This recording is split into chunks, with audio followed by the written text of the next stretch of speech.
Je suis une modérée et j'en étais pas vraiment fière. Je pense que vous avez déjà entendu cette expression « Dieu vomit les tièdes ». Ça donne pas trop envie. Non. Je pense que la consommation peut être responsable et modérée à la fois. Je sais pas si c'est très clair. Ça disait que d'un point de vue action politique, en fait, pour que notre action de consommation ait un impact politique, il fallait être complètement extrémiste et que c'était que comme ça qu'on pouvait faire changer le monde. Voilà, sauf que moi, je suis une modérée. Et ça tombe bien puisque je viens de lire La puissance de la modération de Pierre Rabhi. Et ça m'a fait un bien fou. Ça va être très difficile de vous faire un résumé de ce livre. En fait, c'est impossible de vous faire un résumé de ce livre parce que en le lisant, tous les mots m'ont touché au cœur. C'est vraiment l'un des plus beaux livres que j'ai lu. À la fois, le fond est extrêmement puissant, les idées, les notions, tout ce que l'on apprend, c'est extrêmement puissant et c'est ancré au fond de nous. Le fond du sujet est incroyable. Et à la fois tellement simple et pourtant tellement vrai et doit être relié. Et en plus, les mots sont d'une poésie, ce qui n'est pas toujours le cas dans tout texte qui a un fond engageant d'un point de vue politique, économique, écologique. Là, il y a une poésie des mots qui est...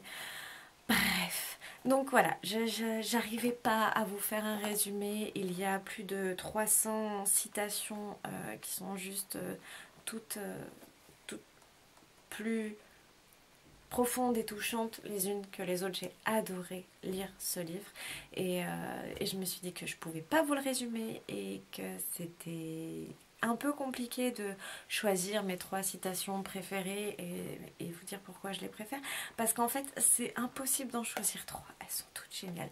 Donc ce résumé de livre ne sera pas un résumé de livre, ça va être une lecture aléatoire. Attention, on va prendre... Dans la société d'aujourd'hui, des millions de personnes sont concernées dans les villes qui deviennent des pièges à problèmes, à mal avoir et à mal-être. L'anonymat sécrète le préjugé distille la peur et la peur engendre la violence.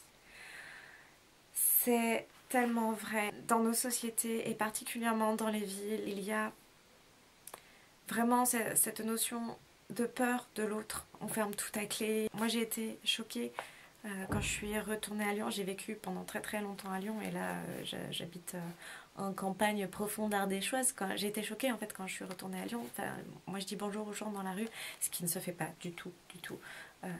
J'avais oublié. Voilà. Et il y a vraiment un sentiment de méfiance vis-à-vis des autres. Quand j'étais à Lyon, je connaissais pas beaucoup mes voisins, alors qu'ici, je connais quasiment tout le village, alors que ça fait pas 2 ans que j'y suis. Et ouais, dans les villes, il y a vraiment de la peur. Il y a vraiment des préjugés.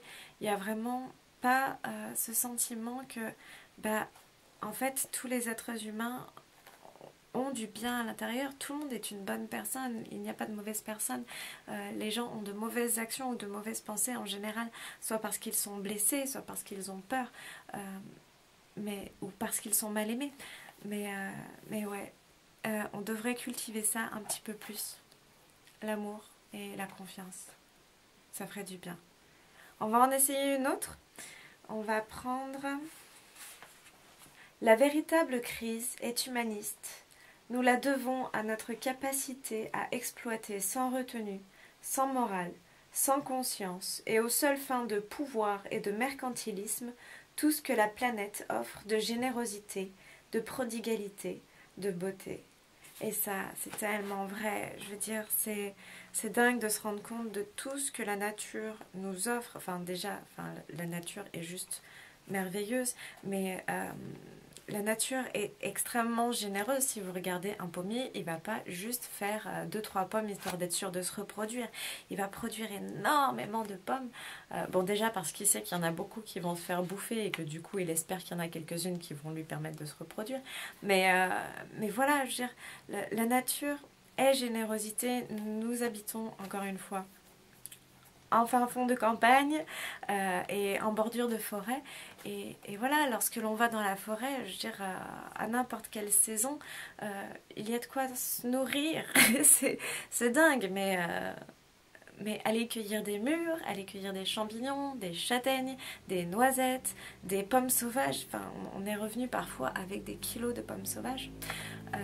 La nature est extrêmement généreuse et on l'épuise en fait. On l'épuise parce qu'on surconsomme et on essaye de la conditionner. Enfin, évidemment, les pommes sauvages qu'on est allé ramasser dans la forêt, elles n'étaient pas toutes très grosses et très rondes. Enfin, elles avaient des... C'est un peu comme les humains, hein. On n'est pas tous pareils. Et ben là, c'était pareil. Les pommes, elles avaient chacune une forme un petit peu particulière. Mais c'est ça aussi la beauté. Et je regrette qu'on standardise vraiment tout. On standardise vraiment d'un point de vue nourriture. On arrive à standardiser les fruits et les légumes pour qu'ils soient tous pareils, calibrés, etc. On standardise les œufs de poule, on standardise le taux de matière grasse dans les viandes. Enfin, je veux dire, c'est quand même dingue de standardiser le taux de matière grasse dans les viandes pour que tous les steaks hachés ils aient le même taux de matière grasse, alors que toutes les vaches, eh ben, elles sont pas grasses pareil. On standardise également les concepts d'esthétique et de beauté. Cette notion de standard de beauté est juste incroyable. La beauté est dans la diversité et elle est dans la différence. Et aujourd'hui, non, en fait, pour être beau, eh ben, il faut être pareil. C'est juste extrêmement triste. Et on standardise également les cultures. Aujourd'hui, les traditions se perdent énormément, alors que c'est ce qui fait toute la beauté et toute la richesse de l'humanité. Et voilà, enfin bref. Je pourrais... parler des heures et pleurer et rire et tout ça sur ce livre qui est juste merveilleux et qui nous donne un nouveau regard sur notre façon de consommer, mais également sur notre façon d'être, et un nouveau regard sur le rapport très très important à la terre que l'on a pour beaucoup perdu. Je vous en ai lu deux, je vous invite à vous le procurer et à le lire et à le laisser traîner quelque part pour que quelqu'un d'autre en profite, ou à le donner à la bibliothèque pour que quelqu'un d'autre l'emprunte. C'est le genre de paroles qui doivent circuler. Si vous l'avez lu, laissez-moi, voilà, dans un commentaire, recopiez-moi, faites comme moi, prenez-en une au hasard et puis laissez-moi sur quoi vous êtes tombé. Voilà.